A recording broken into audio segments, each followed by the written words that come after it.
Hi, we're in Leinster House. I'm here with Mary Fitzpatrick, who's the Fianna Fáil candidate in Dublin Central, and today I moved the first stage of the Dublin Inner City Authority Bill, which is Mary's idea, and Mary's going to tell us why we need this bill.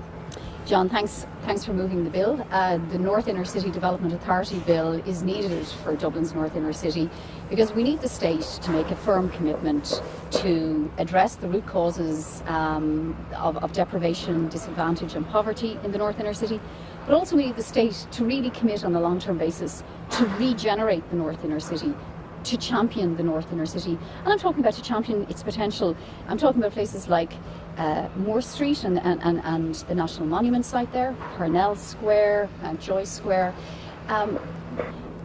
It is a community that works hard together, works well together and takes initiative. It needs the state to back it, though, to actually make a regeneration of the North Inner City a reality.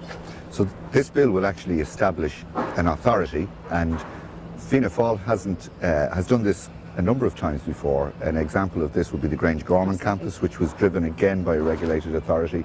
Temple Bar would be another example. The IFSC, where they backed up an idea with actually a body that was able to drive it home, and this bill would plan that this authority would be in place for 10 years.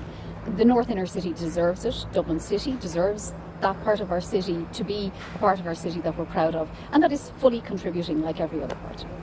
So that's the Dublin North Inner City Authority Bill, and we'll hope to be moving it to second stage post-summer.